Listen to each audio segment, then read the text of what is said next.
a wish.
What is going on, Florida State family, Seminole Nation, in the 863 tribe?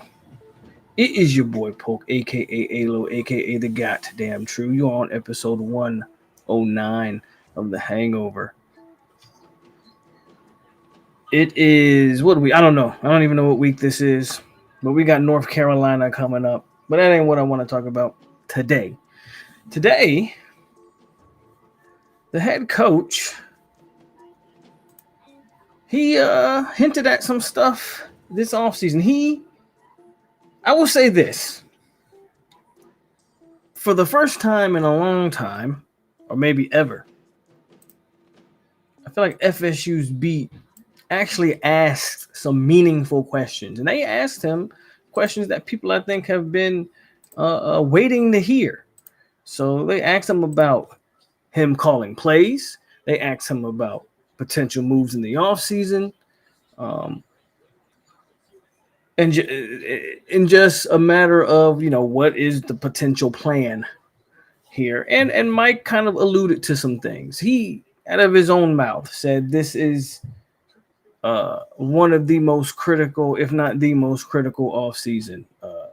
Very important offseason. And I've kind of been telling y'all that for a couple weeks now. Like, this offseason is going to really make or break his tenure here. And it's not just about adding players. It's about a whole philosophy change going on right now. That needs to happen after obviously being 1-7, 1-8. I don't even know. I don't know the record no more. I really don't care for I mean, I told you guys, I don't know, after week 3, 4, that the season was over. So we're just here now, taking our lumps. But that's kind of what we want to talk about, what we kind of want to get into here today. Hit that like button, subscribe, share. As always, pay the bills. The fee, the rent, the mortgage is due.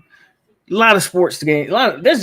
Tonight is a night for, if you, I don't know, man, if you're a football fan, I got Jacksonville State and Liberty on the screen here. You got the World Series. My Yankees are down 3-1. We'll see what happens with that. My Knicks are playing the Heat. I need to check that score. The Knicks and the Heat are playing. They are tied at 46 right now in the second quarter. Karl Anthony Towns right now has 20 points in the first half, so he's hooping out. Let's see how that continues to play out. There's a whole bunch of stuff going on tonight for sports, so you should be watching something, as well as watch or listen to me, either way. But you should be watching something, and that's for sure. So hit the like button, subscribe, share, and we're gonna get into this conversation here tonight. How do we attack this? Like Mike Norvell, he hints at a critical offseason, which is obvious. What's the number? When I say number, what's the number of coaches? What's the turnover? Who are the players? There's some key players that have the options to come back. I've been talking on Twitter for about the last. Let's see. When did I make that tweet? I tweeted that out at 2 p.m. this afternoon, saying Pat almost has to come back. He's lost too much money this year. A lot of engagement on that post. Everybody's got an opinion on it. You got to make a decision on Patrick Payton. So a lot of that stuff is going to get talked about here tonight. So again, hit the like button, subscribe, all that good stuff. We'll do a roll call here shortly, and then we won't waste any more time. We'll simply get into the conversation, because that is the reality. Like, if you haven't come to the reality of the season, I don't know what to tell you. You like pain, you like to suffer. The reality of the season is it's over. It's been over, and the reality is everything that you're doing from here on forward is about what you're trying to happen or prepare for in the upcoming season, 2025. I mean, that is fact. That's why we wanted to see. That's why we didn't want us wasting time on DJU. That's why we want to see Brock Glenn and now Luke Cronin-Hope. That's why we want to see these young receivers and not waste time on a Kentron or a Darian. Not waste time on a Kyle Morlock. All these guys that they put so much stock in, all these guys that were supposed to just be a quality player for you. No more. There's no point of wasting any more time on those guys.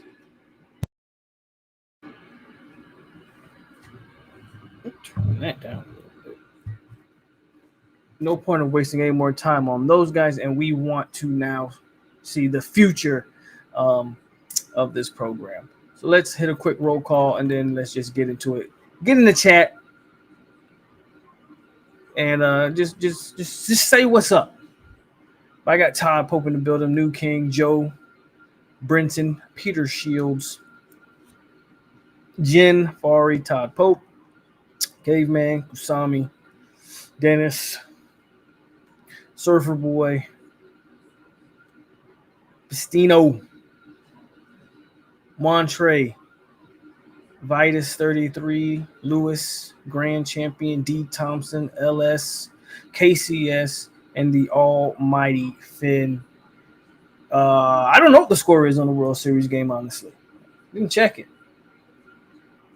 It's a good question. I think they just started not too long ago. Yankees up 3-0. Second inning, so a long ways to go, but the Yankees are up 3-0. Let's see if we can make this comeback. Let's do it. like I was saying earlier, man, Mike Norvell is the Dupree in the building. The beat finally asked some quality questions, in my opinion. They asked him about coaching changes. They asked him about like immediate coaches change. They didn't just ask him about like what's he going to do this offseason. They asked about, did he ever consider making a firing or coaching change mid-season? Of course, they asked him about I think they asked some solid. They didn't necessarily push it, right? But they asked some solid questions that and Mike Norvell, in my opinion, seemed fairly honest about what. Yes, I am a Yankees fan. Yes, but anyway, sorry. He seemed, in my opinion, like you can take what he said. When Mike starts talking about certain things, I tend to tune out. I'll be completely honest with you. He kind of says the same. I've said it before and I'll say it again, so I don't want to get too far into it. But a lot of his interviews are really cut and dry. I mean, a lot of coach talk, nothing specific when it comes to a lot of his interviews. What I will say though, a lot of that is also because our guys don't really ask, they don't ask quality questions, in my opinion. Well, I think it might be to the point that maybe they are willing to ask the questions that need to be asked, or that at least, look, you guys, they got subscriptions to continue to sell. If fans want to know certain things, you got to ask those certain questions. And so first up on the checklist, I guess, is let's just talk about I disagree, Momo. Momo says his interviews are like Jimbo. I completely disagree. I think Jimbo's interviews were very informative. I think Jimbo knew, and I'm not saying Mike Norvell doesn't know how to talk ball. I don't even think they're comparable, quite honestly. I can listen to Jimbo talk almost all day. Like I can listen to Jimbo talk. Mike, I can't listen to talk past 10 minutes, and then I'm tuned out. So that's just me. Anyway,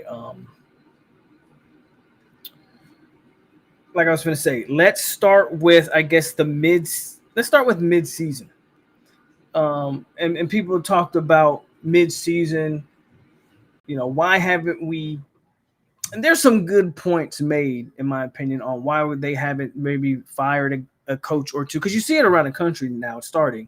Head coaches, coordinators, a lot of guys are starting to lose jobs. Well, why hasn't Florida State done that?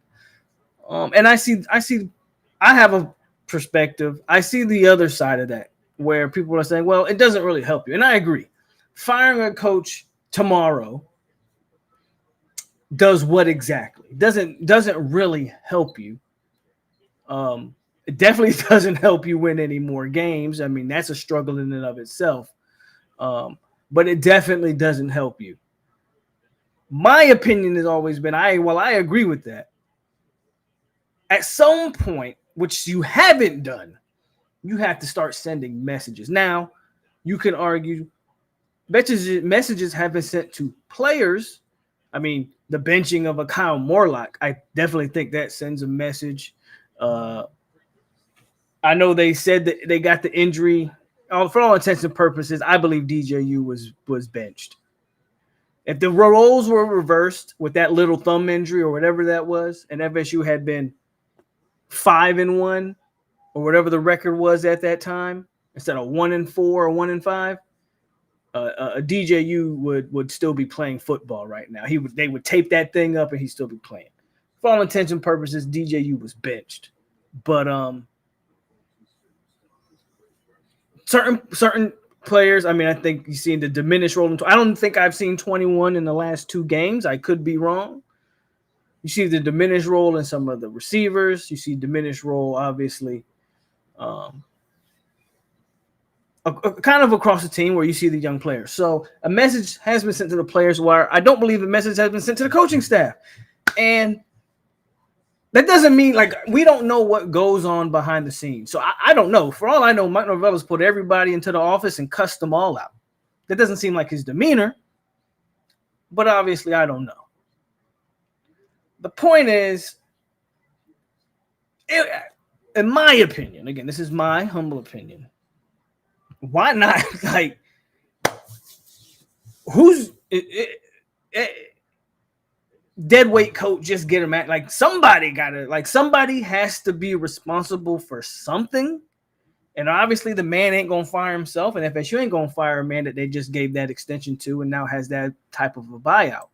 So it's almost like you gotta send a message to somebody. And if I'm being frank, if there's the one coach, in my opinion, that could be the scapegoat, because just to be clear, they're all scapegoats. I want to be very clear. I don't care who we talk about firing, and we're gonna talk about coaches that probably should or shouldn't be fired coming up here shortly.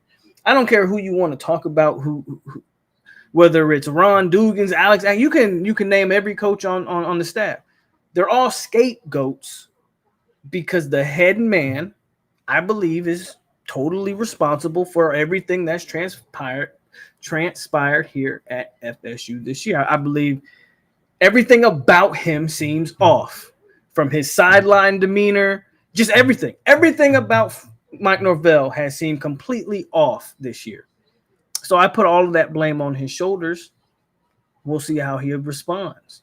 It makes too much money for me to try to point the blame anywhere else. But anyway, the point is, if there's one coach that you want to scapegoat, it's got to be Ron Dugans, right?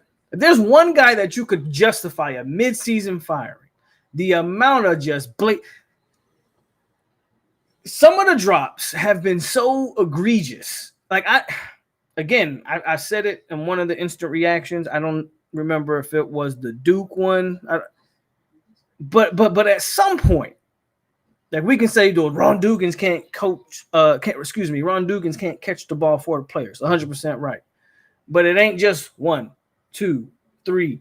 It's like every receiver almost has terrible drops. So they asked Mike about the midseason stuff, and he felt like, midseason firing doesn't help the team. There is this Mike in a lot of ways. Norvell is giving a lot of.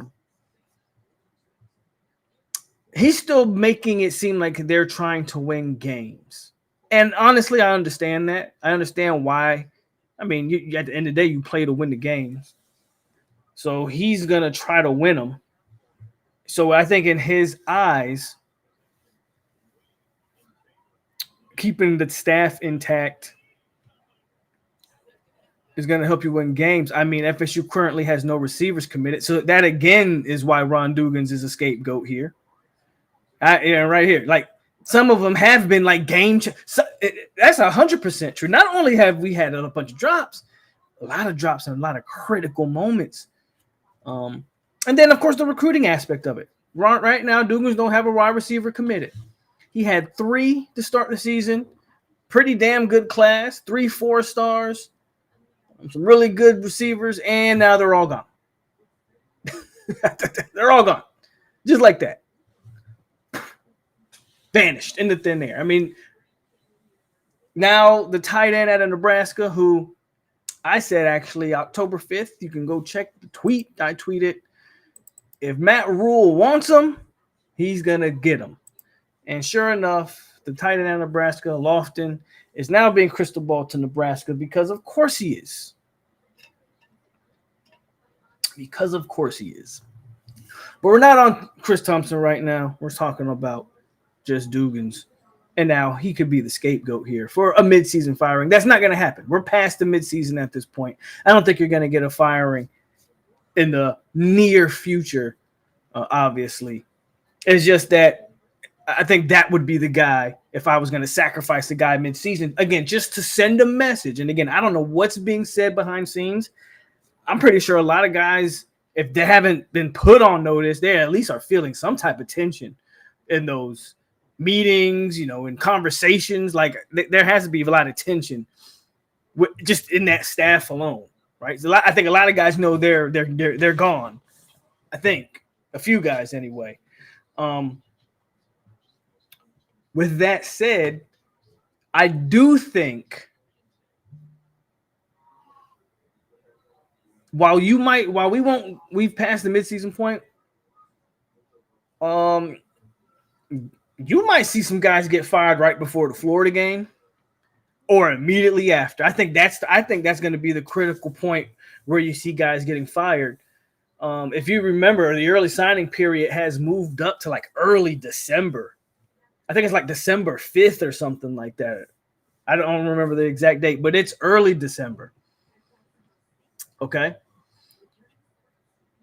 With the recruiting class the way it is, what you want to get that early signing period out the way. Maybe you can get some late guys in the late signing period, but what you really are probably trying to focus on here, obviously and unfortunately, but if they attack it right, it may be okay. They're going to try to attack the transfer portal. I think maybe right before Florida or immediately after is where FSU completely starts cutting bait with the coach with some of these coaches that we're talking about. Now, with that being said, now we get into the question of, as we continue to move the conversation forward, who do we think are the coaches that are gone? I'm going to be very clear. I think I said a few weeks ago about 3 to 4. So I'm probably going to stand on that. I'm going to be clear. I don't think either one of your coordinators get fired. I do not think either one of your coordinators get fired. I think 3 coaches get fired. I think 1 force retirement. I don't think they're going to – let's start there. I don't think they're going to come out and blatantly fire Odell Haggins. I would say that would be unfortunate, and he deserves to be fired. But it doesn't – same way Bobby Bowden was retired, it deserves to be announced as a retirement. I'll give him that, but he's got to go. I think you'll have a guy who retires, and you'll have 3 firings. I think 6 is damn near the whole staff. I don't think so. To be clear, I don't think either one of your coordinators get fired. I don't think Atkins gets fired, and I don't think Adam Fuller gets fired. I've been pretty consistent on Adam Fuller not getting fired. I just don't think they can afford it. One, he makes a lot of money. Granted, a $2 million contract, I think, is what Adam Fuller's getting. I mean, the buyout can't be that big. The buyout can't be that big. But again, I just don't think you can. When I say afford it, it's not even all about the money. Again, I painted the picture of why I don't believe you fire Adam Fuller. Adam Fuller has, for all intents and purposes, he's had the better side of the ball almost Mike Norvell's entire tenure here at Florida State. I know everybody wants to fire Adam Fuller, and I get it, and I understand it. I'm there with y'all. Like, I said it before and I'll say it again. I don't think Fuller's defense, I don't necessarily think Fuller's a bad coach. I just don't think his defense fits Florida State. It's not aggressive enough. I mean, he plays man, but again, it's too vanilla. He's never caused turnovers in the entire 5 years he's been here. He doesn't mix things up. He doesn't cause confusion and doesn't give you different looks pre-snap. Too vanilla with Adam Fuller. Okay.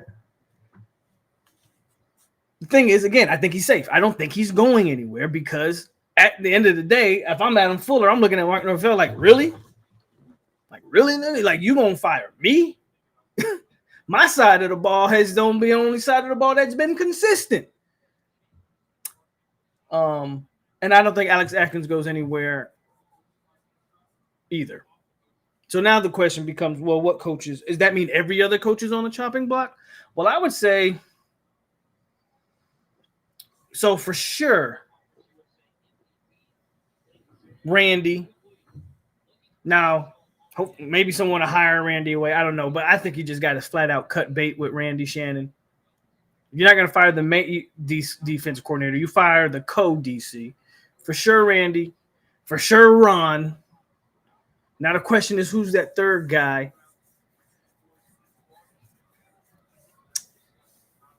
And that's the biggest question because, again, I think Odell's on that list too, but I think he'll retire.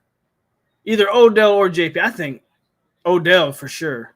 I know some people want to keep JP. Me personally, I would get rid of JP. I know special teams has been a plus, but I need some guys who can recruit. But then I look on the offensive side of the ball.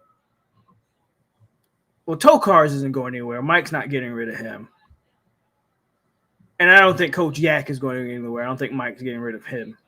I would love to fire Chris Thompson. I think I've said this for 2 years. I don't even know what Chris Thompson does. I don't even know what he does. I guess he's like Mike's confidant or something. I don't know. I'm assuming they have a pretty good relationship. I'm not sure what's going on there. I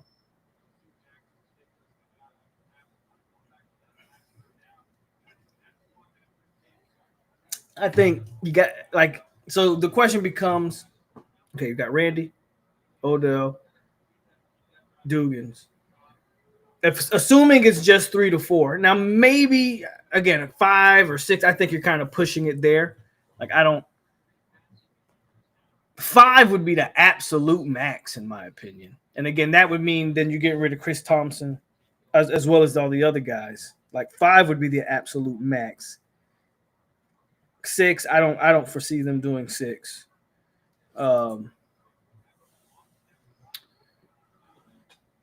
yeah, again,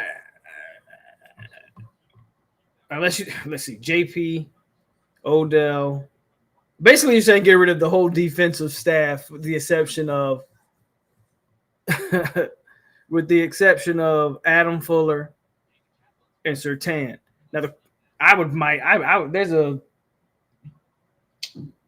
there's a chance you make Surtain a co-DC, or you go see if you can get one. I don't know. I don't know what their deal is with the Surtain, because I'll be honest with you. The Patrick Surtain stuff, everybody's saying keep him, and I agree with keep him. But does he want to be kept? I think that's the question that no one's asking when it comes to Surtain at this point. I think he's safe for sure, but does he want to be kept? If you're Pat, do you stick? Is this where you want to stick? Again, that Mississippi State job's open, and he's on the list, and he's an alumni there, and he's the guy.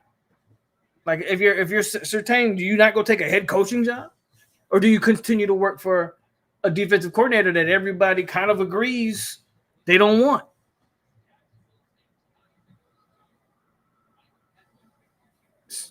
So I want to keep Pat. I pray and hope Pat stays.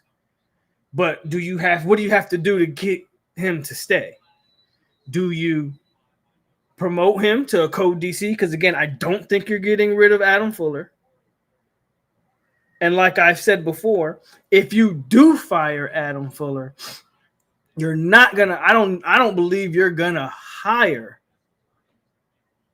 better. But maybe you promote from within, and maybe you promote.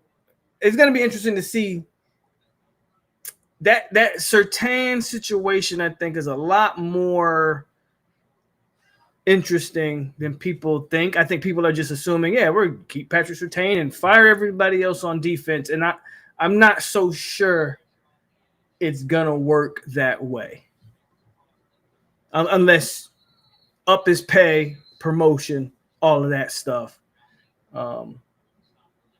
Yeah. So it's going to be in his that thing's going to be an interesting development there with Patrick Surtain.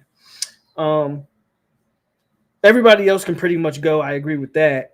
As far as we're still on the defense right now, you have Ernie Sims on staff. You could theoretically promote him. You could see if you can hire Derek Nicholson away from Miami. How much would that cost? Would Nicholson want to be moved from Miami? I mean, he's a Florida State alumni, but that doesn't, Miami's having, one of the better seasons they've had. So, what do you do there? Because obviously, if you're getting rid of Randy, that's the linebackers are opening up. You have Ernie. Do you keep him in this position, or do you promote him? Have you seen enough? Do we all believe enough in Ernie Sims to take that and recruit better than Randy? I'm not so sure. I'm not saying he can't. I don't know if there's proof in the pudding there, right? So that's the linebacker situation. Again, assuming the DB situation, you don't have to worry about that. And then you go to D-line, and where do you go there? Again, I think Odell's gone. Me personally, I would love to fire both JP and Odell. Maybe they do that. Maybe they do. Maybe they do go 5 or 6 deep on the firing. I'm not so sure. I don't think they do it. I don't think they do it that, especially if, JP has some cachet. But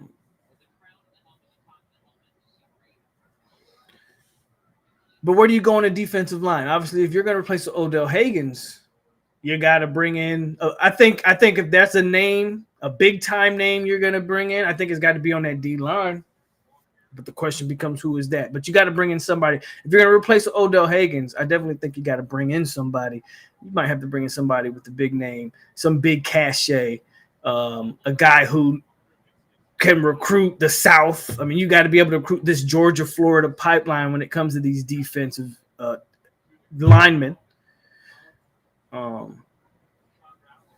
guy that can win the battles that Odell hasn't been able to win for the last 5 to 6 years. Like, can you find that guy and bring him in? That's the biggest questions on defense. When you move over to the offense, obviously Dugans is gone. I believe so anyway, right? Obviously, I believe that. Ron Dugans is gone. Chris Thompson should be gone.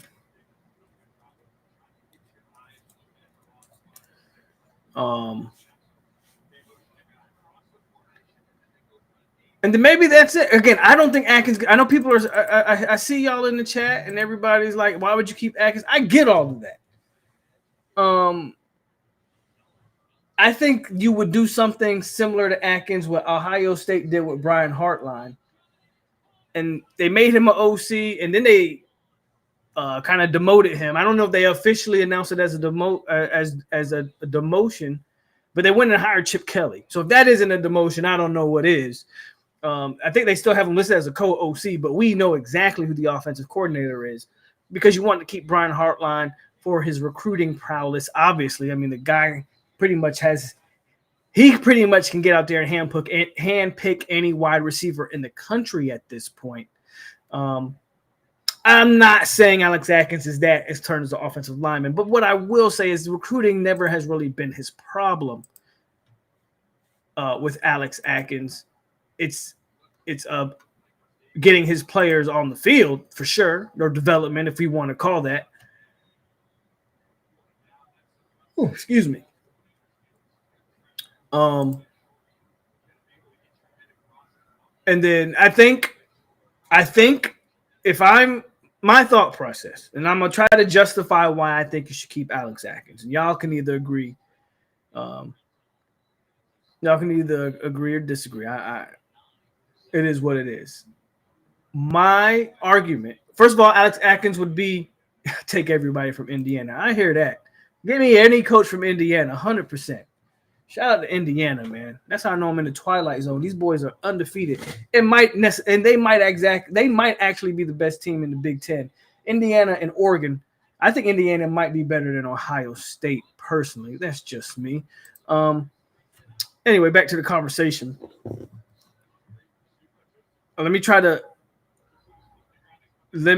to justify what I'm trying to say about Atkins.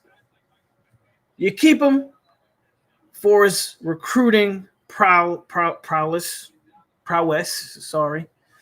And again, I'm not saying he's a master recruiter, but he hasn't had an issue. I mean, look at this. Right now, the offensive line class that you have currently committed is pretty damn good. You're talking about a 5-star in there, a top 50 offensive lineman in Nash. So you're talking about, I don't want to pull up. I don't need to pull it up. But the point is, they got 4 guys committed right now, and that's a pretty good class. He has recruited fairly well in the past. His problems have been development. And what I'm trying to get to while I'm going in circles here, maybe that offensive coordinator / O-line coach is taken away from his priority as really focusing on the O-line. You demote him in actuality, In presence, he's still listed as a co-offensive coordinator, or you make him he's a co-OC. And now his focus is strictly on the O-line. And everybody's talking about it. I talked about it like a month ago. I don't think it was on here, but Brennan Marion, guy who's worked for Mike Norvell, he's got the go-go offense over there in UNLV. I mean, that has to be the number one target, in my opinion, going into this offseason. And that is the guy that I would focus on hiring as the offensive coordinator. Alex Atkins could focus strictly on the O-line. Then you don't have to hire a wide receiver coach. You can keep him. You can recruit receivers, also be the offensive coordinator. And then very interesting to see. I think you should fire Chris Thompson. I don't know if they will. In my opinion, Chris Thompson, I don't give a damn who coaches tight ends. Don't give a hot damn. But I know a mega recruiter should be in that spot. Whoever that a master recruiter should be in that spot. Not Chris damn Thompson.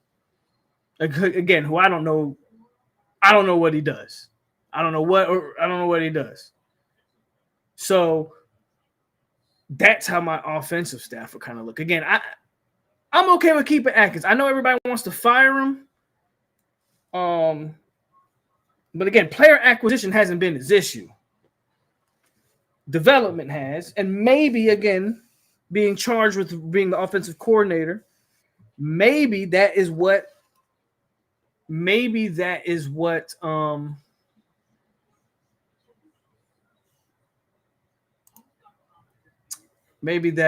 has stunted the development of maybe some of the O linemen. You know, again, I'm trying to give Atkins the benefit of the doubt, but that could just be me. So,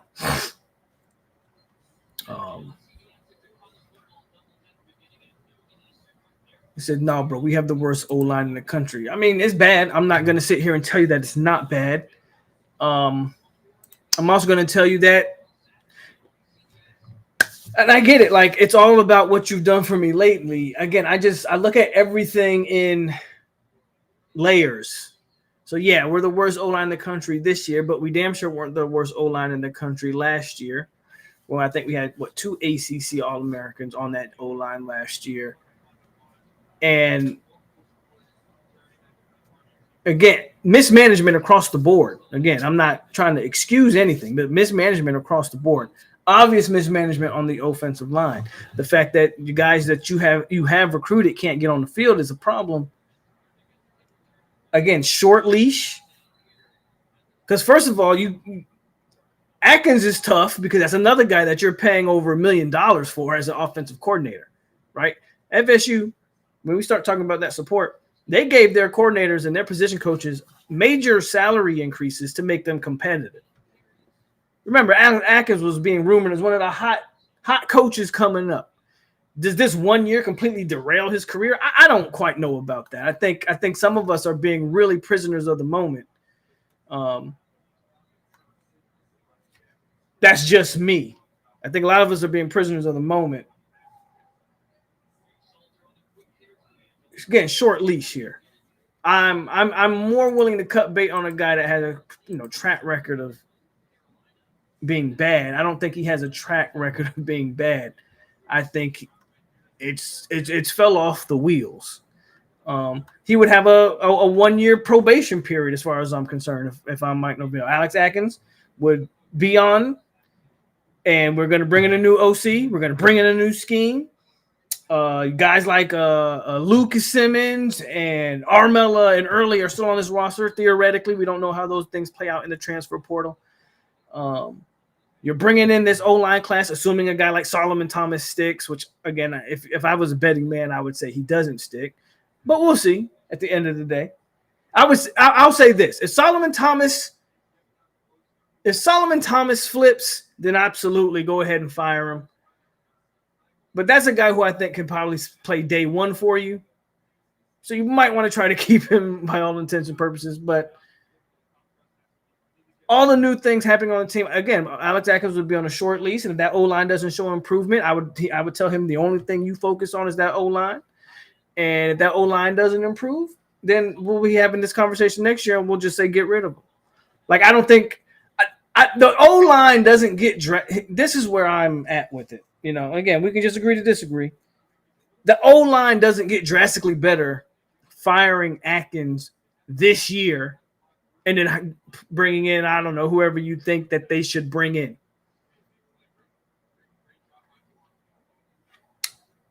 I don't believe so. So that's just me.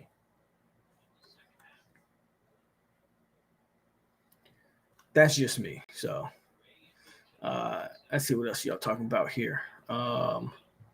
Atkins could recruit, but even if he did, the best players wouldn't play.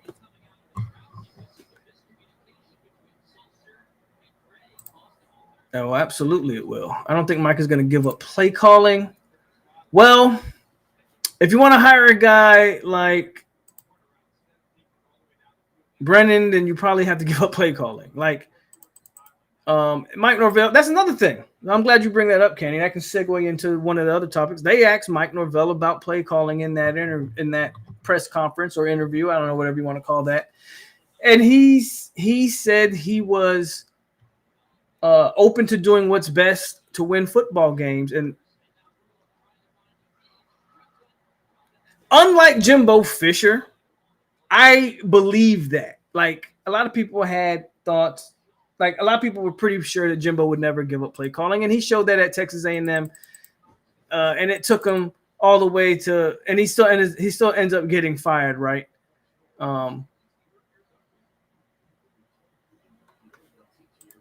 People just kind of knew Jimbo would just never give up play calling because that was his thing, and I get it. I'm not so sure if Mike's that married or, you know, stubborn with the play. I think as of right now, I think he has to. I think he has to. He has to play call. I don't know if Alex Atkins has any. I think he was the offensive coordinator at Charlotte. I don't know what his play calling resume, so to speak, is there. Mike probably feels like that's kind of his thing now. Maybe if he was to get a guy that he maybe trusted, maybe he would give it up. I am willing. What I am willing to say here is,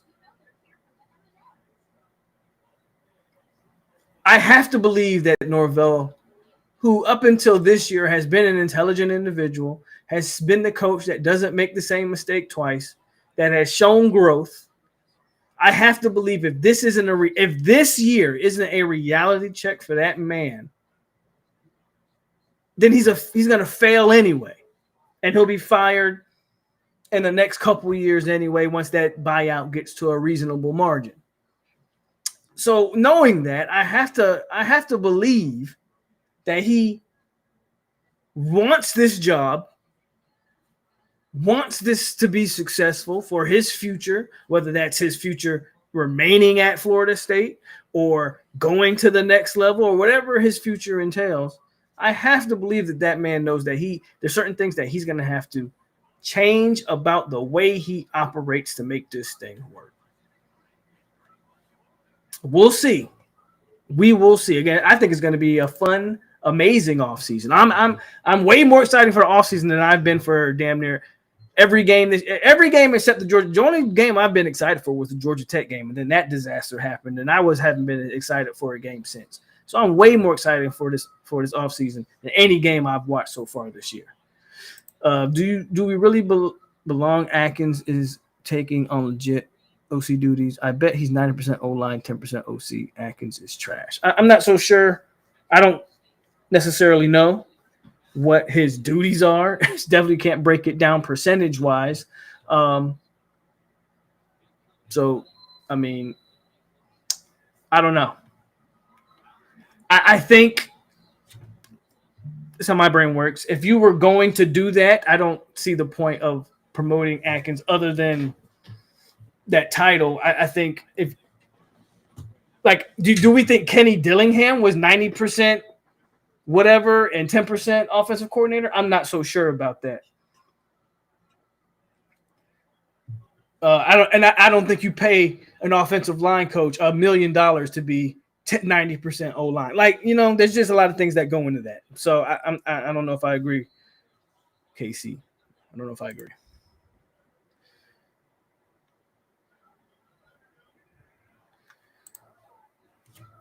I think Nick O'Leary's on the staff. I think he's somebody. Correct me if I'm wrong. I can't.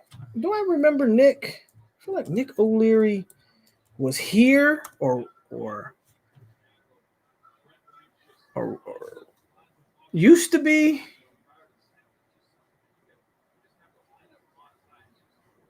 Let me see.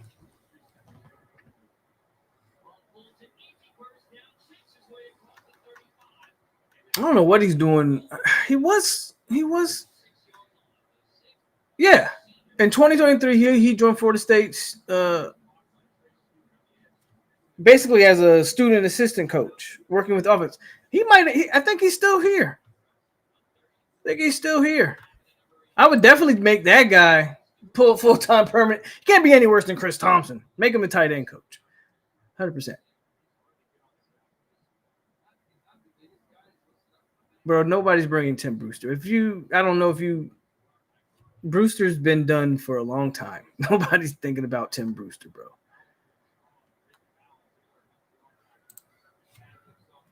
I disagree, Dupree. So again, I think that's one of those where we can agree to disagree on that one because I don't want to.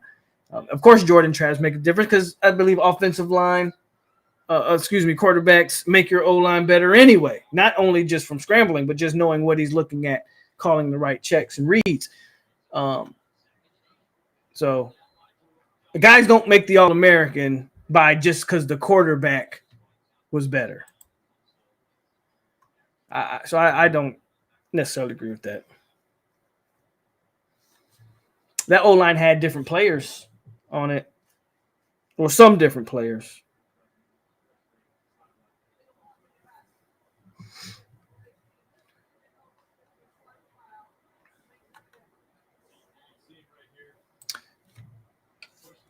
Probably an interior guy.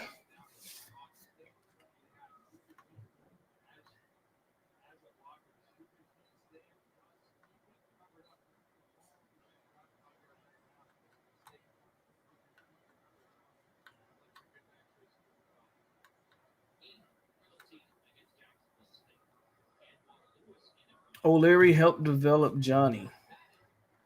He helped Biscuit. Tight end is a position in questioning. Sure it is. As long as Chris Thompson's tight end coach, he damn sure is the position in question. Have you not watched Kyle Morlock? It's absolutely trash. But, okay, let's continue the conversation. So, we talked about coaching changes and who we think should get fired or may get fired. Then we went to Mike giving up certain duties, play calling duties, which I do think is possible. I think it's pretty probable. I think you're looking at a guy. It'd be different if I didn't think the man cared. But I said on the live stream this past Saturday, obviously after the Miami loss, I was very critical of Mike Norvell's demeanor, right? And I kept saying, like, I know you're losing, and I know all of these things. And I kept saying, you can't show that type of energy, that demeanor in front of your team as the leader of the football team. What I will say is that is a signal to me of a guy I think that cares, right? I think that is a signal of a guy that this is whatever's weighing on him is weighing on him so much that he almost can't hold himself together on the sidelines. It'd be one thing if he just looked kind of, and he's been accused of looking out of it. I don't know if he's looked out of it, in my opinion, or he just has been in simple shock. I think early in the season, I think he was in shock. Because I think he cares is why I think he'll make the right moves I think he'll make the right moves and do the right things this offseason, at least personnel-wise. I don't question the man's X's and O's, strictly speaking offensively. I don't question the man's X's and O's. Where Mike needs to change is his philosophy on how to build a power four championship contending program. If he doesn't change that, then a lot of the stuff that we're talking about, like you can fire Dugans all you want, you can fire all the coaches, you can bring in all these guys, you can bring in the whole Indiana staff, like somebody said in the chat. Bring in whoever you want. The man's philosophy on building football teams doesn't change, then it's not really gonna matter. I don't think Mario Cristobal can coach his way out of a wet paper bag, but it doesn't matter in a sense. It will matter when he faces same caliber teams, but his recruiting has lapped you to the point where you might have a more. I mean, and this year you can't argue this, but for the most part, you could say Florida State might have a more well-coached football team. Well, it doesn't matter because Miami just flat out has better athletes. So unless that philosophy change, and I mean, you got steamrolled that no Florida State fan takes that game serious, right? But Kirby Smart showed you that there's a different caliber of athlete. Like Kirby Smart showed you that. Then you go and play, Clemson and Miami, and you're starting to see like there's different levels to it in terms of when you get the right kind of athletes on the field. He's got to change that philosophy in terms of his recruiting.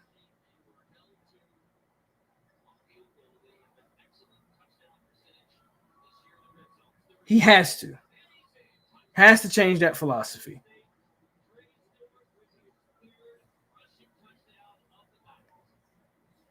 This Trey Stewart kid of Jacksonville State is killing Liberty. By the way, quick score updates across the board here. You got the Knicks up 82-77 on the Heat. Orange and blue skies, let's go. The Yankees up 5-0, fourth inning. Liberty up right now. Liberty losing 24-14 to Jacksonville State. And there's actually other basketball games on too. Let's see. Real quick, and we'll continue. If you're a Laker fan, they got absolutely demolished by the Cavaliers. Cavaliers, I think, are still undefeated. So Cavaliers are going to move to 5-0, I think. But they got demolished. The Pacers, who have been pretty bad this year, up on the defending champion Celtics. Pistons up over the Sixers. Pistons are whooping the Sixers. Magic, who looks like a pretty good team, a pretty solid young team. They're up 10 on the Bulls. And the Nets up on the Grizzlies. So that's just a quick rundown on all the scores going on right now.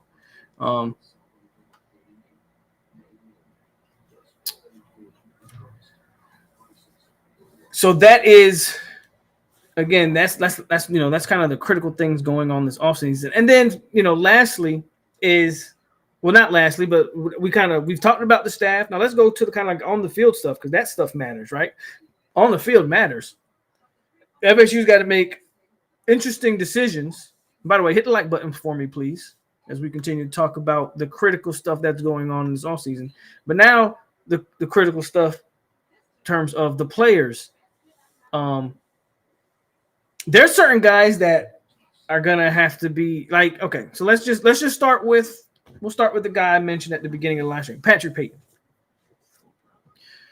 What is y'all's take on Patrick Payton? Should FSU let him go? Should FSU Obviously, I think you force him to take a discount. Like, if you want to stay here, we're going to pay you less money. Which I think that money is probably on a year-by-year basis anyways. So if I'm Florida State, there's no holding me hostage this offseason. If you want to stay, first of all, let's be clear. Patrick Payton, I believe, absolutely 100% has to come back to college football. Now whether that's Florida State or not, I don't know. But he 100% has to come back to college football. He's lost way too much money. He's lost way too much money this year. And I think a lot of that has to do with, and I won't take all the credit here, because a lot of people in my comment section were saying a lot of things that I was saying. He's not a Batman. He's a Robin. He looked great alongside Jared Verse for obvious reasons. This year, Marvin Jones Jr. It wasn't that, and so now you're asking him to kind of be the guy, and he just isn't that. But he has to come back to college football. I think you'd be leaving way too much money on the board if you left now. Like, I think there's a chance to still improve your stock, because I don't believe when I look at Patrick Payton, if I'm being honest with you, this is a guy who came into college football at 190 pounds. He's where he's at now. He is not a player that I believe is maxed out, as some people may say. I don't believe that. I believe I don't know what that level is. And I'll be honest with you, I'm not even sure he's being used the correct way at Florida State here with this defensive scheme, as we kind of always talk about. But I don't think Pat's maxed out. I think there's another step to take. What that step, like, you don't go from playing as well as he's played, and we've seen him play. Now, granted, I know you're playing alongside other good players, but hell, he still had to go out there and make those plays himself. To what happened this year, maybe you get him a discount if he chooses to stay. He comes back hungry and maybe kind of shows out. I'm not so sure. So I don't know what people want to do with that. Me personally, I don't think FSU is in a position to tell a guy like Patrick Payton to kick rocks. I hear what everybody's saying, and I think a lot of people just get in their feelings. Oh, he's been bad this year. He hasn't been that good this year. He's actually graded out, I think, as one of the worst teams this year, or one of the worst players on the defense this year as far as his grade goes. Let him go. Well, I hear you. I understand it. Now, my question becomes, if you let Patrick Payton go, who have you recruited? You'll go back to this D-line conversation. Go back to this JP conversation, this Odell conversation, and these DN. You let him go. Let him go. Who's taking this spot? Because you ain't got nothing recruited. And who the hell you got on the roster that's going to take his spot? I'll wait. You going to give that to Aaron Hester? Maybe he can do it. I'm not saying he can't, but that's who you're going to give that spot to? Lamont Green going to be ready? Boots is going to be ready? I'm not so sure. He ain't sniffed the field yet. Who you gonna give that spot to? You move Amari Williams to tight end, so that ain't happening. Who are you giving that spot to? I'll wait. I'll sit here and wait. I think at some point you got to get. I think at some point I understand the feelings are in play here. I understand that, but you ain't got no one on the roster. No one on the roster to play that spot. Opposite of Marvin Jones Jr. That's assuming Marvin Jones Jr. sticks around, because he can hit the portal if he wants to.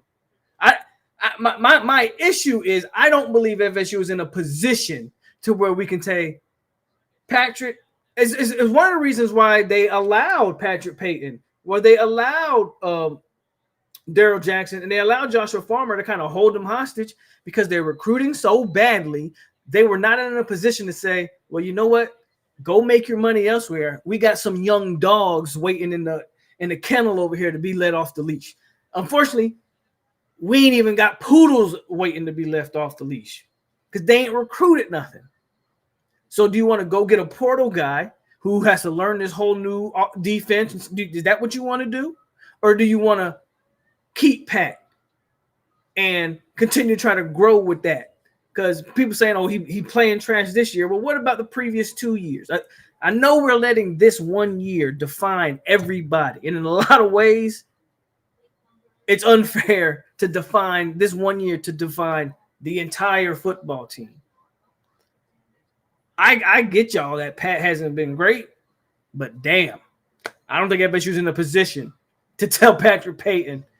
Now, I would 100% give him a pay decrease, NIL decrease, whatever that is. Give him an NIL decrease. He's not gonna stay on this roster making the same money.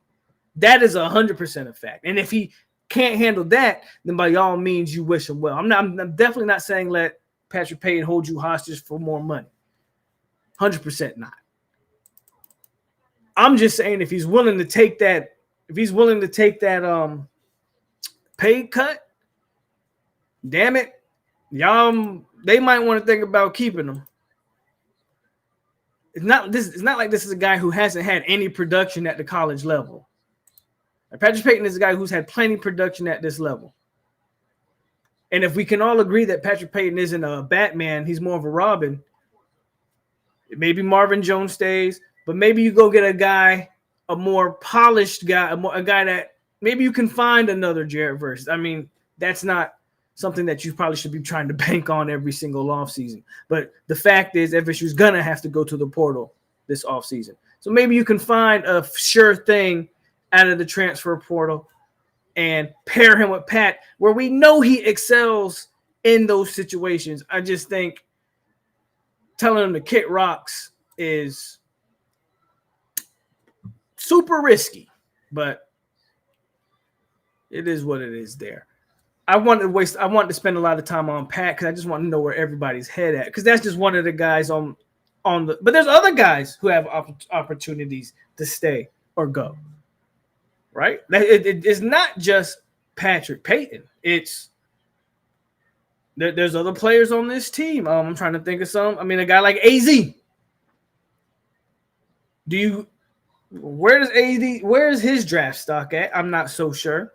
Do you tell him to go so you can get a guy like Kai Bates and Charles Lester on that field? Or do you want to keep him for another year? So there's a lot of guys like that, man. There's a lot of guys like that.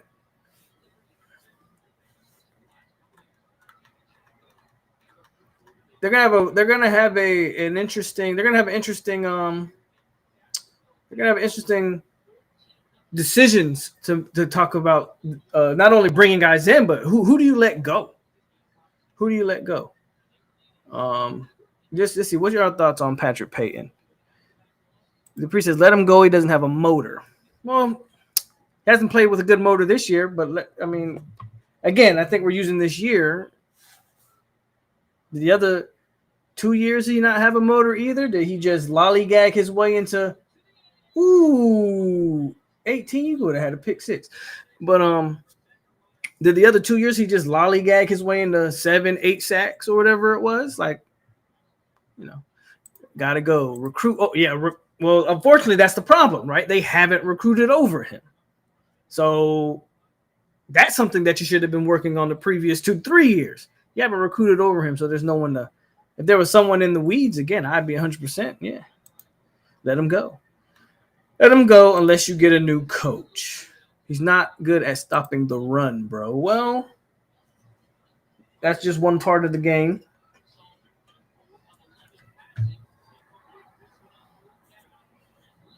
Let him hit the portal. He can play North Alabama. Jones can't stop the run either. If he stays, he definitely has to take a pay cut. I'm 100% with you on that. Pay cut. Jones and Payton would work great in a 3-4.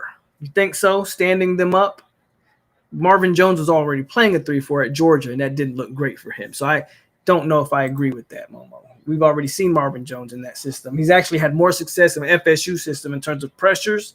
I think Marvin Jones Jr. is actually better with his hand in the dirt, not in the 3-4. Let the cancers leave. Okay, so PCB, I got to ask you a question. What makes – this is where these conversations get a little interesting. What makes Patrick Payton a cancer? I'm not so sure about that.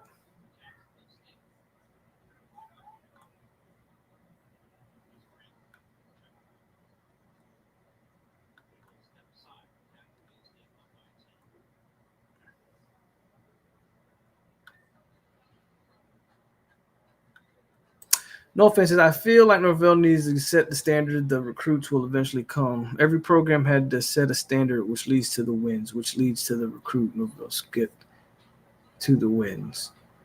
Can you be more specific when you say the standard? What standard are we talking?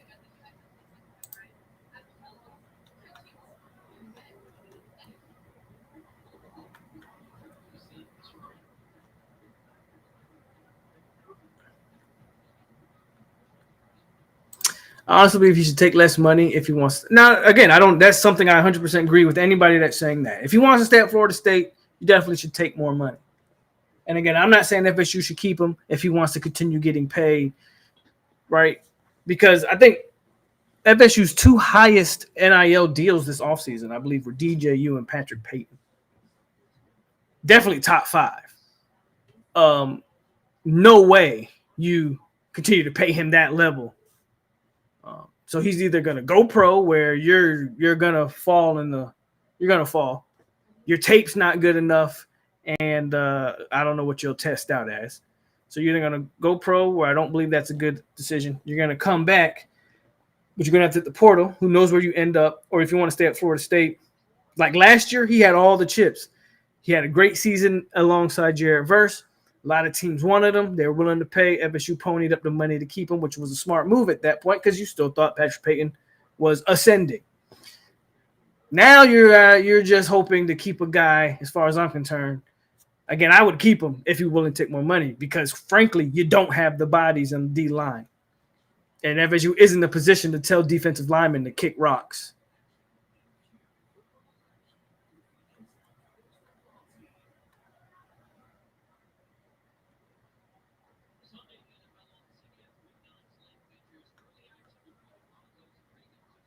I'll take Hester. Pat's effort is shameful. He should be in a Knowles jersey. He shouldn't be in a Knowles jersey.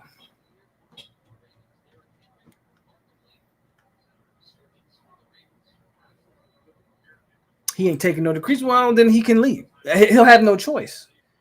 This isn't, he'll have no choice.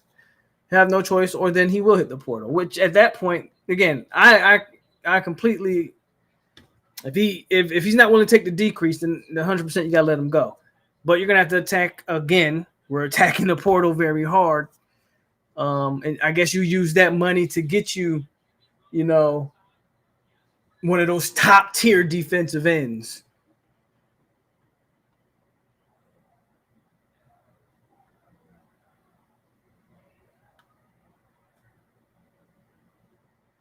And that's the key.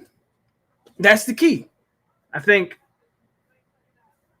that's the part that people are kind of looking over. And this isn't honestly, man, this isn't me trying to vouch for Patrick Payton, but in a way it is. I mean, I'll be honest with you. In a way it is. It is a way for me to try to vouch for him. Because I feel like we're acting like we didn't see the man make plays for us. We did. Hell, what was like the first play or one of the first drives of the Georgia game, he nailed your boy, quarterback for Georgia, Beck. Wasn't that a fumble? I think that Georgia got the ball back. I guess my thing is we're acting like we haven't seen Pat play hard. And in a season like this, where I think some of these guys came in feeling themselves, maybe that's a reckoning happening. And maybe he comes back motivated. And then again, you pair him with somebody. So now he can do what he does best. the recipe's there. I just, I don't know why we want to throw it away.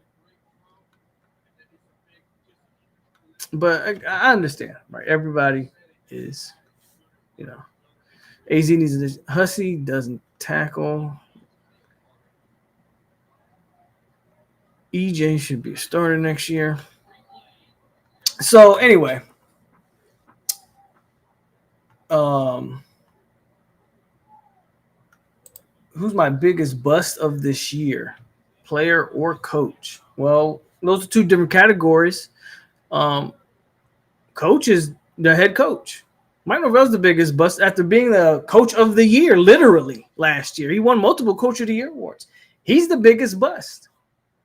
By far, biggest bust. As far as the player goes, I mean, Pat's definitely up there.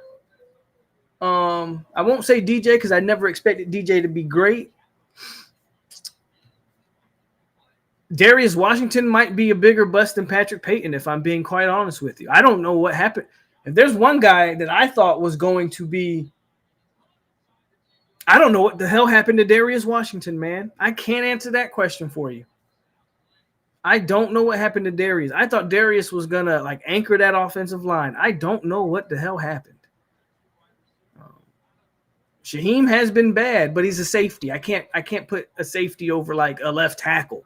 Your left tackle, I thought you finally found some stuff on the O-line, and that guy has an absolutely – Darius just hasn't played well. I mean, Maurice Smith is another one. The hell happened? You've been in college 6-7 years, and you still can't snap a football. That's crazy to me. So there's a lot of bust. Darius might be the biggest one, in my opinion. I know everybody's got their guy, but Darius might be the big one. The standard meaning to create a program that allows for every player, no matter what star you are, to get better than they was. It seems like we hope to find talent instead of creating it. No offense, I think you got it backwards. Again, this is just my perspective. I respect your opinion. I think the problem with their recruiting has kind of been what you said. You said the standard should be to create a program that allows for every player, no matter what star. I got to stop you there. That's the problem. That's been their motto when recruiting since they've been at Florida State for 5 years. We don't need 5 stars. Just get me guys that want to be here. That's been their standard. I don't need 5-star players. I need Jackson West and Brian Courtney because they want to be at Florida State. They want to be here. No. No. N-O. So, yeah. They gotta go out and get the best talent, period. There's no secret in college football. It's always been that way. Bobby did it. Jimbo did it. You got to go get the best guys. Point blank, period. You can't turn, you know what I'm saying? You can't, I use different analogies on this all the time, but you can't turn a pony into a stallion. You can't turn a Honda Civic into a Ferrari. No, you got to go get a Ferrari. You can't just build one in the backyard.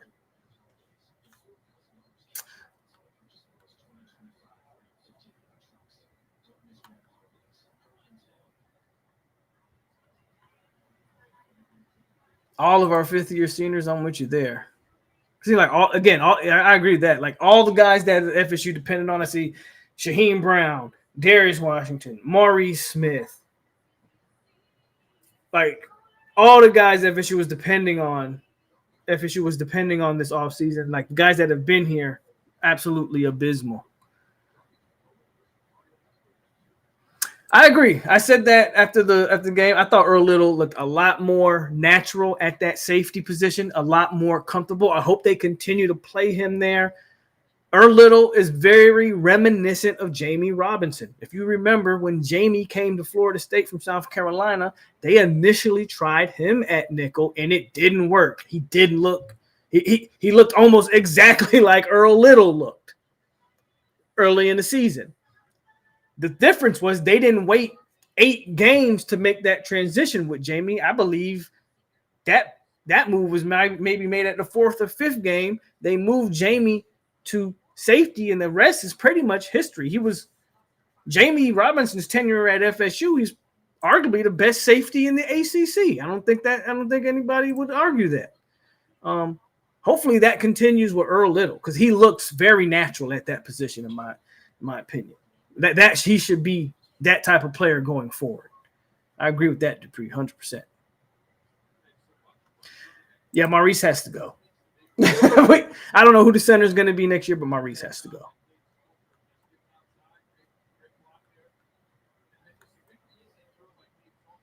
I never counted on Kentron, but yeah, Kentron's another, tenured player who should have gave you something.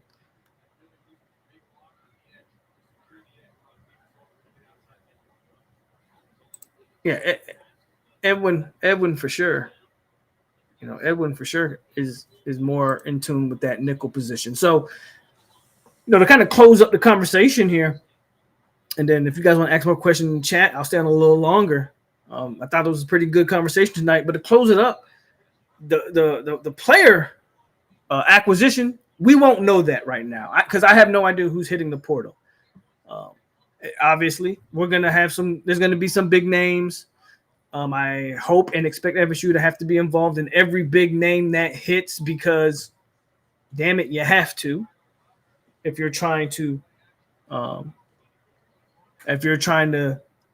do a complete, 180 here.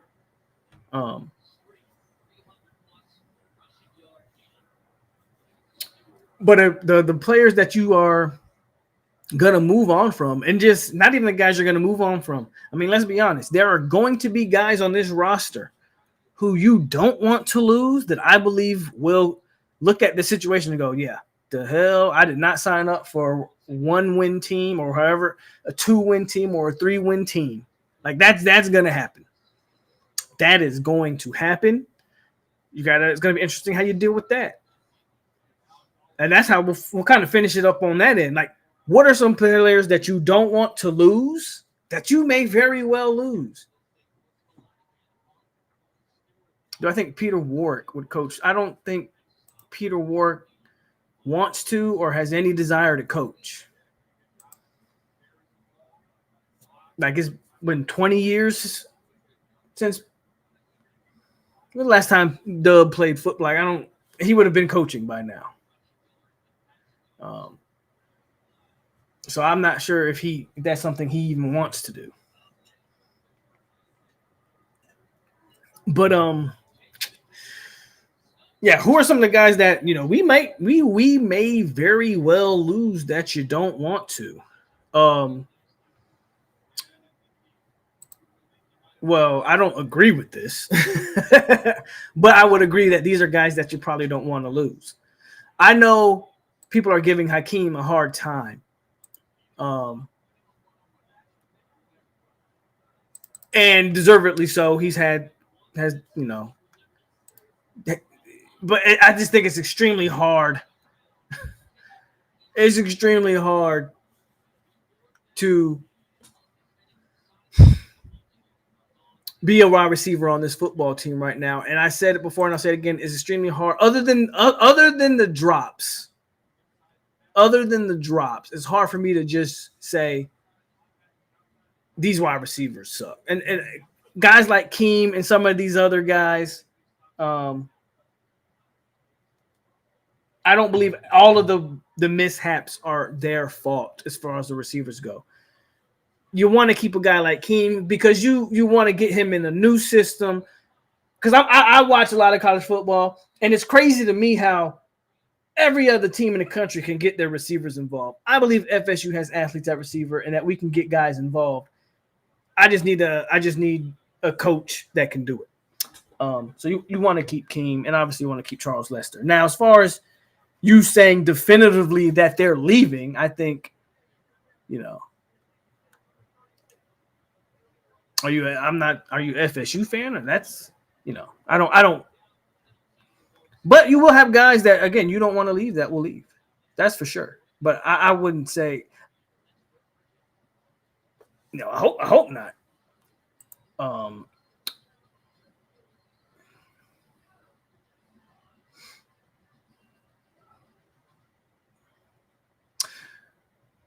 interesting point here. I don't know if the talent gap is getting smaller from a 3-star to a 5-star. I do think to what the point that you're trying to make is the amount of camps and the amount of exposure these guys get. There are a lot of overrated high school players. And you start to see it. But I still think the main guys are the main guys. I will agree. Again, I don't think the talent gap between the 3 and the 5 stars is getting smaller. I think that some of the 3 stars get over evaluated because they're able to attend more and they get kind of bumped up, even though they probably shouldn't be. So I can understand what you're saying there. We got to keep Luke. Well, obviously, I think I said it after the Miami game. I think you're going to continue to do the 2 quarterback system. I'm not as low in Brock Glenn as a lot of people are. I'm really not. I think Brock Glenn has tools to work with. And I think of Brock Glenn, he might be a pretty good player, but it may be not for you. But I wouldn't be surprised if we're watching college football in a couple years and he's at like a Luke Altmaier situation. He's at Illinois and he's throwing for 300-400 yards in games. Like, I think Brock Glenn has tools. The problem with Brock Glenn is I think Luke Altmaier has more tools. And I think he has more professional tools. I think the ball looks different when Luke decides to actually put some spin on it. I think the ball jumps out of his arm a lot better. Luke has to probably – he needs more coaching probably in development. He's a younger player, not only literally, but in terms of even being a quarterback. Luke, they talk about it all game, how the guy – he played safety like his first 2 years in high school and wasn't even the starting quarterback, I think, his junior year, whatever the case. Luke's had a little bit different journey here, but Luke has, I think, some professional level tools as far as the physicals go. So you definitely got to keep Luke. I think you got to keep both quarterbacks involved, which is why a lot of people saying, well, why we just don't start Luke the rest of the way? You're not winning. You need to keep both quarterbacks involved. A lot of that has, for the simple fact, Luke has to feel threatened, in my opinion, to continue to get better. Don't just hand Luke the reins. Let Brock Glenn continue to threaten this man. Let that competition continue. That iron sharper iron, hopefully. And maybe after the spring, you lose. Ultimately, I think Luke Crumhope will be the starter for you next year. That's inevitable. I can't foresee Mike Norvell going for another portal guy. That would be – I don't even know why you would do that. But unless a name hits that – Cam Ward – unless a name hits that you can't not go after. And then maybe you lose a Brock Glenn after that. Maybe you stick with it. Maybe Brock Glenn sticks around. Who knows? My assumption is you'll lose one of the 2 quarterbacks. I don't think you're going to lose Luke because I think Luke will ultimately win that battle. Jen thinks Omar Graham will hit the transfer portal. That's actually an interesting take. Wouldn't shock me at all. Wouldn't shock me at all, especially if Randy for sure gets fired with the amount of, I won't say hate, but FSU fans were not happy with that man early in this season and for good reason. You didn't play well. That's an interesting one, Jen. Omar Graham has turned it around the last couple games, but it wouldn't shock me if he hit the transfer portal.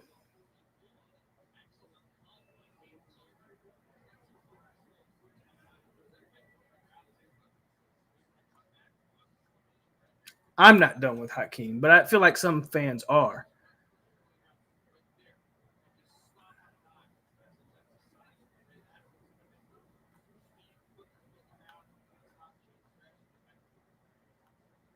I don't think either tight end leaves. I actually think there's one thing FSU has, in my opinion, done a pretty decent job with the benching of Morlock is keeping both freshman tight ends involved. I think they've done a pretty good job of keeping both freshman tight ends. I think that at least shows that they can utilize 2 top-tier tight ends. Would it shock me if they lost one of the two? No. Maybe if my guess is if like Amari Williams is threatening, maybe you convince him to move back over to defensive end. I don't think they lose either tight end because I think they've shown that they can utilize both, but it wouldn't shock me. In 2024, nothing shocks me.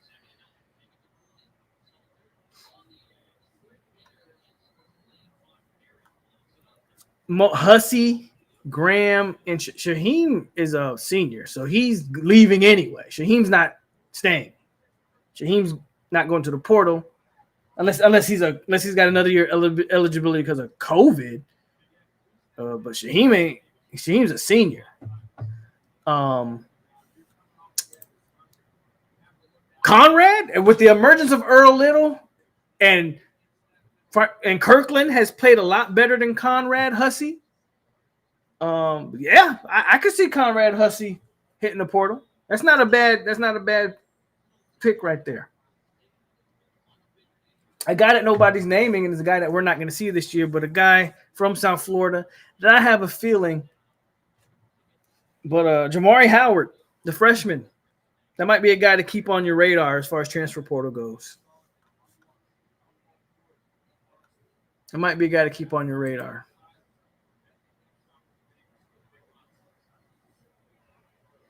I think Hakeem definitely should stay. Omar, I think, should stay as long as that play continues to improve. But Omar could use could use that to his advantage if he wanted to. Conrad Hussey, I think, might have been one of the better names that someone's put out so far. I think that's a pretty good one. I think Conrad Hussey, again, with the emergence of Kirkland, with the emergence of Earl Little, apparently, we'll see if Earl Little continues that. He did look good, in my opinion, at safety against Miami. We'll see if that continues. We'll see what happens with Conrad Hussey because that's interesting development right there. Marvin Jones Jr. needs to haul ass. Again, I don't know why Marvin Jones Jr. Why? Why do we want Marvin? Fine. You lose Pat Payton and Marvin Jones Jr. next year. Good. You two the hell is playing defensive end at FSU next year. Holy shit. Just throw the whole D-line away. Oh, wait a minute. We ain't got a D-line to throw away. We got starters because after that, you got Daniel Lyons, and that's it. You got nobody to play no other positions. Jaylen Brown gone. That's crazy. Yeah, I mean, the way things are going, maybe.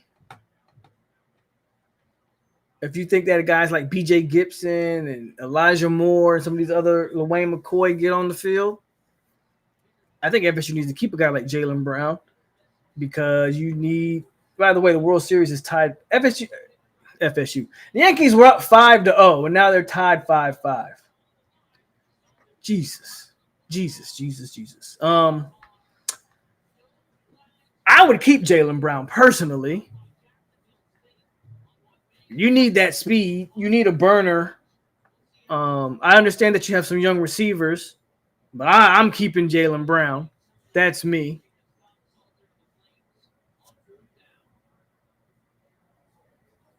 I don't think I'm keeping Jaylen Brown. Hope we don't lose Omar. He showed he cares, and that has been in the lab since the early rough start. Marvin Jones Jr. definitely needs development. Sure. Dustin Hill. I think I said this before. If you lost Dustin Hill in the transfer portal, I think that is a huge slap in the face to everything this staff has stood for. And at that point, I don't know what we're doing as an organization. And I say that because you waited 2-3 years for Dustin Hill, kept his spot open for him. No other program in the country would have done that. You think if Dustin Hill committed to LSU, he'd still have a spot at LSU 2 to 3 years later? Do you think if he committed to Bama, he would have had a spot? You let Hill You really think? I don't think Dustin. For one, they would never do that to him. And if he chose to hit the portal, I think that's a slap in the face, man. I think that is crazy. The film shows that Marvin Jones Jr.'s efforts should have already had him bench. I mean, if you actually watching the film, the pressure rate disagrees with what you're watching. If you're actually watching the film, Marvin Jones Jr. has one of the highest pressure rates on the team.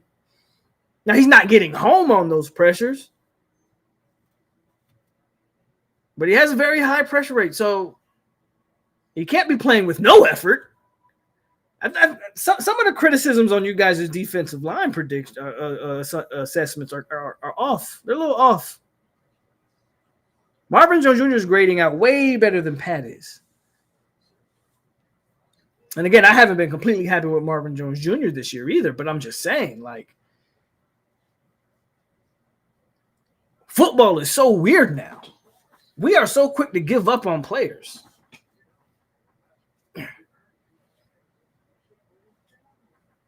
It's very interesting. I'm guilty of it sometimes myself, right?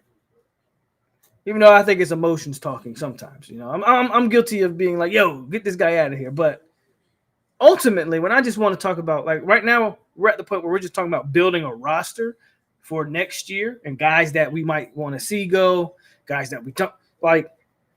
I don't want to see anybody on the defensive line go, other than the guys that obviously like Joshua Farmer. He's going to make a lot of money. I think Joshua Farmer would be probably a second round pick. I don't know how he'll test.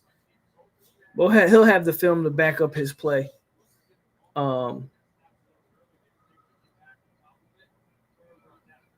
didn't give up on. It's a kicker. I don't care about giving up on Ryan Fitzgerald. He's a kicker. They could have found it. Yeah, I give up on Ryan Fitzgerald. We would have found a kicker anyway. So what? I don't care about giving up on no Ryan Fitzgerald. It's a kicker. Anyway, like I was saying, I don't want to give up on anybody on that defensive line. That includes Patrick Payton, because you need we talk about the trenches. You need the trenches to win football games. You can keep Patrick Payton and still go get big-time defensive ends and just have a better rotation. My worry is we're kicking out Marvin Jones Jr. from the team. We're kicking out Patrick Payton from the team. Well, who the hell is playing defensive end? Because you don't have any on the roster. So that means you're going to what? Go to the transfer portal and get another 3 to 4 defensive ends. Well, they tried that this past offseason, if you don't remember. The Durage kid can't see the field. I haven't seen him on the field, I don't think, at all. Sinone, whatever. He's actually played fairly well. I think out of all the transfer portal defenders, he might be the best one. That's the Oregon State defensive end. Obviously, Marvin Jones Jr., Grady Kelly. Like I don't want to go the same route, getting 3 or 4 guys on the defensive line again. Let's try to keep the guys we got. Some of these guys, Marvin Jones Jr. is only a sophomore. There is ways that he can still develop into a player. Same thing with Earl Little Jr. People want Jaylen Brown gone. That is a freshman.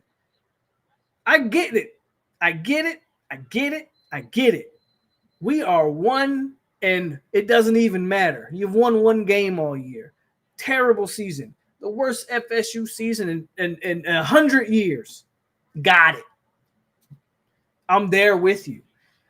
You got to stick with some of these young players. You can't just throw everybody to the wolves. You should want to keep a redshirt freshman in Jaylen Brown who has elite level speed. You might want to keep a guy like that. You might want to keep Marvin Jones Jr., who has tools, who has bend. Can you motivate him to play football? That comes up to coaching. Can you motivate Marvin Jones Jr. to play football? I don't know, Mike. Can you do that? I'd rather figure that part of it out than say, I'm done. Can you put the fire back in Patrick Payton?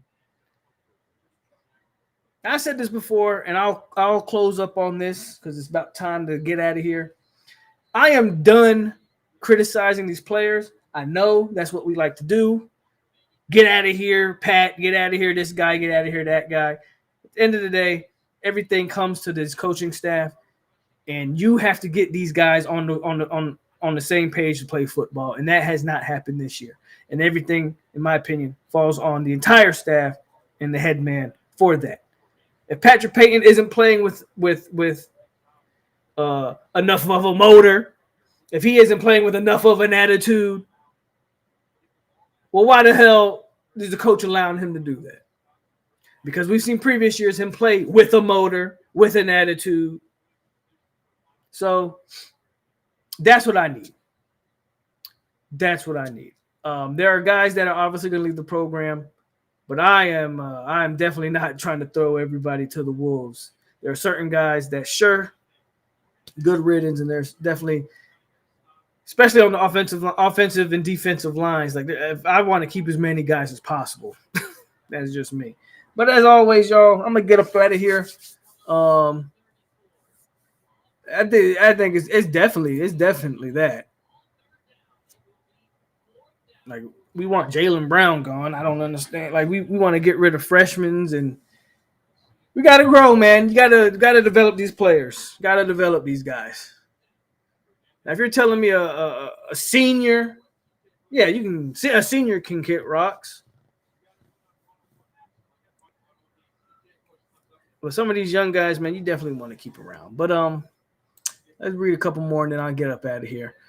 I don't understand why we go up north for these offensive linemen teams. The Big Ten usually recruit up there. Well, guys gotta want to come. Guys gotta want to come down here. They gotta want to. You either have to have the program that lures them in, or a connect. Guys just gotta want to come. Guys just gotta want to come. So we'll see. We'll see.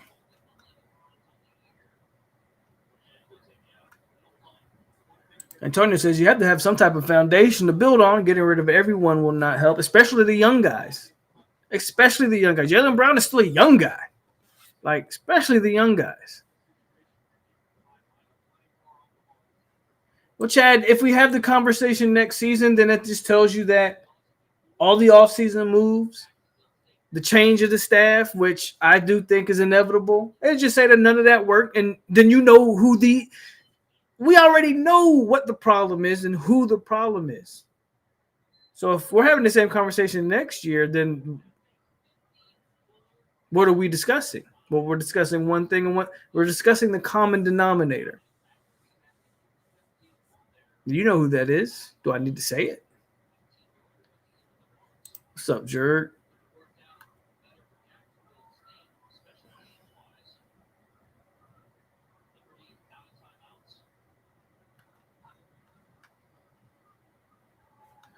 But yeah, man, let me get up out of here. By the way, for all you Heat fans,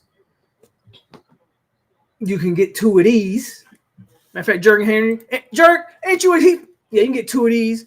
Knicks win 116-107. Karl Anthony Towns goes for 44 points and 12 rebounds. Get some. For everybody who said that was a stupid trade, orange and blue skies, hot damn it. I wish I had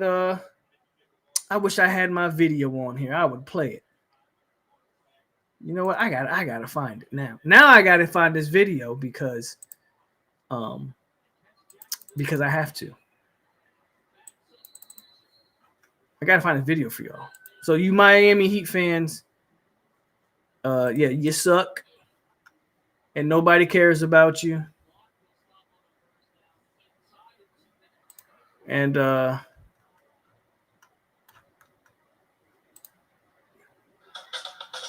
hold on, I got something for y'all.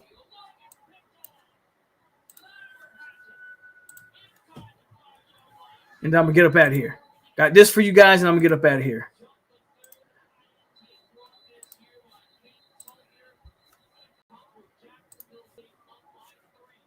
are the New York Knicks. We are the New York Knicks. We are the New York Knicks. We are the New York Knicks. Say go New York, go New York, go. Go New York, go New York, go. Say go New York, go New York, go. Go New York, go New York, go. Go New York, go New York, go. Go New York, go New York, go. Say go New York, go New York, go. Go New York, go New York, go. Here comes a Knick.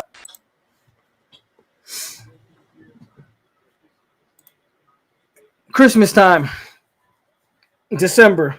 I think I'll make my way down there in December. But anyway,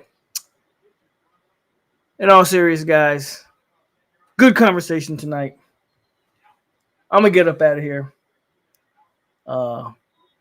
That's that's what's the critical offseason to come, is that right there. But as always, man, it's your boy POLK over here on 863 Seminole TV. Stay classy, Seminoles. And we are out here. Go Noles. And I'm looking forward to that offseason. So let's hope that offseason is everything we hoping and wishing for, because we definitely need it. I'm out, guys. Well, you know what, Peter? Neither are the Miami Heat. So we'll just be two non-winning championship organizations. But Cat put 44 on y'all. So kick rocks.